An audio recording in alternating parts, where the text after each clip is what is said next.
ఒక మనిషి విలువ ఏంటో చూసుకుందాం. అను ఒక చిన్న గ్రామానికి చెందిన ఒక సాధారణ ఇంటి అమ్మాయి. తను డిగ్రీ వరకు చదివి, ఇకపై చదువులు చదివే స్తోమత లేక పట్టణానికి వెళ్ళి జాబ్ చేసి, అనుభవం లేక ఇంట్లోనే ఉంటూ పనులు చూసుకుంటోంది. అజయ్ అదే గ్రామానికి చెందిన విజయవంతమైన కెరీర్ ఉన్న ఒక సాధారణ వ్యక్తి. అజయ్ ఉన్నంత స్థిరపడిన కారణంలో ఊర్లో ఉన్న చాలామంది అమ్మాయిలు అతన్ని ఇష్టపడేవారు. అజయ్ అవేమీ పట్టించుకునేవాడు కాదు. అనుకి కూడా అజయ్ అంటే చాలా ఇష్టం ఉండేది. ఒకరోజు అను తన మనసులో మాటని అజయ్కి చెప్పింది. అను చాలా అందమైన అమ్మాయి, పైగా తన యొక్క అమాయకత్వంలో అందరినీ పడేస్తుంది. అజయ్ కూడా అను నచ్చడంతో అను ప్రేమని అంగీకరిస్తాడు. అను అజయ్ పైన చూపించే ప్రేమ మరియు అజయ్ అనుపై చూపించే అభిమానం వేల కట్టలేనిదిలా ఉండేది. అను డిగ్రీ వరకు చదువుకున్నది కాబట్టి పెళ్లికి ముందే అనుని మంచి స్థాయిలో ఉండేలా చేయాలని అజయ్ ఆలోచించాడు. ఎందుకంటే రేపటి రోజు నేను ఉన్నా లేకున్నా తన కాళ్లపై తను నిలబడి ఉన్నంత స్థాయిలో ఉండాలనేదే అతనికి కోరిక. ఆ రోజు నుండి అనుకి వెన్నంటే ఉండి తన ప్రతి అడుగులో తోడున్నాడు. తనపై చదువులకి సహకరించాడు. తను చెయ్యాలనుకున్నది బిజినెస్ సలహాలు సరే అన్నాడు. తగిన పెట్టుబడి పెట్టి ఆమెను ముందుకు నడిపించాడు. తను వేసే ప్రతి అడుగుని 10 రకాలుగా ఆలోచించి ఏది తప్పో ఏది సరైనదో అని సలహాలు ఇచ్చేవాడు. ఎందుకంటే అజయ్ వాటినన్నిటిని దాటుకుని వచ్చినవాడు. తనకు కాబోయే భార్య అలాంటి ఇబ్బంది ఎప్పుడు పడవద్దని చాలా జాగ్రత్తగా పడేవాడు. కొన్ని రోజులలోనే అను ఉన్నత స్థాయికి చేరుకుంది. అజయ్ ఆమె ప్రతి అడుగుల తోడుంటూ ఆమెని ఉద్యోగంలో ఒక మెట్టు ఎక్కేలా చేస్తూ వస్తున్నాడు. ఎప్పుడైనా అను సరే ఆయన నిర్ణయం తీసుకోకపోతే అజయ్ కొంచెం కఠినంగా వ్యవహరించి తనను సరైన మార్గంలో నడిపించేవాడు. అను తన మార్గంలో ఆమె ఎంతో మందిని చూసింది. చాలామంది ఆమె అందాన్ని తెలివిని చూసి ఆమెని పెళ్లి చేసుకోవాలని అనుకున్నారు. కొన్ని రోజుల తర్వాత అను బిజినెస్లో తనే స్వయంగా ఆలోచించి నిర్ణయాలు తీసుకునే స్థాయికి ఎదిగింది.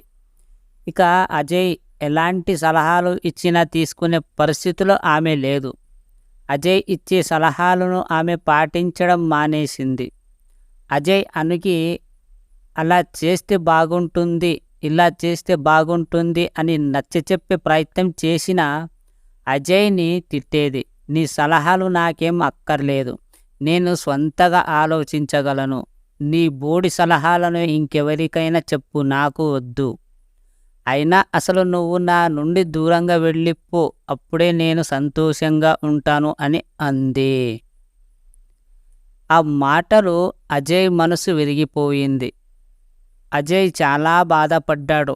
అజయ్ అనుతో నేను నిన్ను ఒక సాధారణ అమ్మాయిగానే ఇష్టపడ్డాను, కానీ నాకు నిన్నొక ఉన్నత స్థానంలో చూడాలని కోరికతో నువ్వుల బ్రతకాలని చెయ్యాలనుకున్నాను.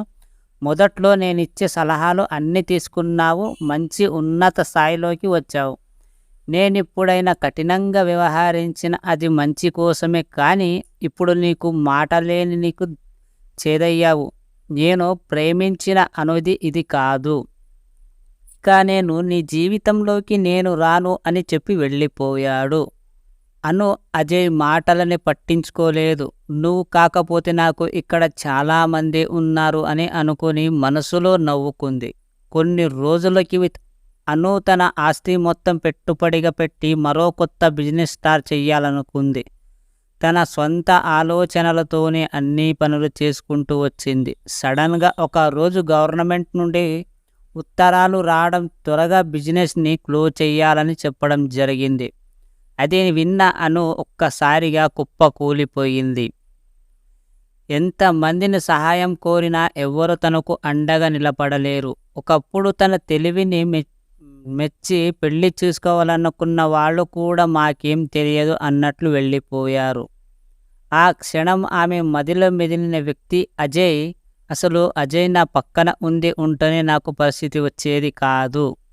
ప్రతి మని ప్రతి మనిలో మంచేదో చెడోదో చెప్తూ ఇంతవరకు నన్ను తప్పడుగులు వేయకుండా చేస్తాడు. అతను నేనెప్పుడూ ఉన్నత స్థాయిలోనే సంతోషంగా ఉండాలని చూడాలనుకుంటున్నాడు. నేనే నా అతి మూర్ఖత్వంలో అజయ్ని దూరం చేసుకున్నాను అని బాధపడింది. వెంటనే వెళ్ళి అజయ్ని కలవాలనుకున్నది. తన తప్పుని మన్నించుమని మరియు తనని పెళ్లి చేసుకోవాలనుకుంది అని చెప్పాలనుకుంది. కానీ అప్పటికి అజయ్ తనంటే ప్రాణమిచ్చే ఒక మంచి అమ్మాయి పెళ్లి చేసుకుని స్థిరపడ్డాడు. ఇది తెలిసిన అను చేసేది ఏమీ లేక తన జీవితంలోకి అతి విలువైన వ్యక్తిని కోల్పోయానని అర్థం చేసుకుని బాధపడుతూ హృదయంలో వెతికి తిరిగింది. ఇది ఒక లవ్ స్టోరీ. ఒక మనిషి విలువ ఎప్పుడు తెలుస్తుందంటే అంతా అయిపోయినాక అప్పుడు మనకు తెలుస్తుంది. ఏది మనకు పాజిటివ్, మనం ఒక స్థాయిలో ఎదిగిన కొద్దీ మనకు ఒక డిమాండ్ వస్తూ ఉంటుంది. మనమే తోపులని బిహేవ్ వస్తూ ఉంటుంది మధ్య మధ్యలో. సో అలా కాకుండా ఒకరు మనల్ని చెప్తున్నారంటే మీరు ఒక్కసారి మీరు వాళ్ళు చెప్పేది మంచిదా కాదా అని మీరు అర్థం చేసుకునే ప్రయత్నం చాలా చేయండి. ఎందుకంటే వాళ్ళు నీకు సెల్ఫిషా, నీకు నచ్చనివారా కాదు ఇక్కడ మ్యాటర్. వాళ్ళు చెప్పే మాటల్ని మనకు అర్థం చేసుకోవాలన్నది నా ఉద్దేశం, అంతే. ఇది ఒక చిన్న మనిషి విలువ స్టోరీ, అంతే. Thank you.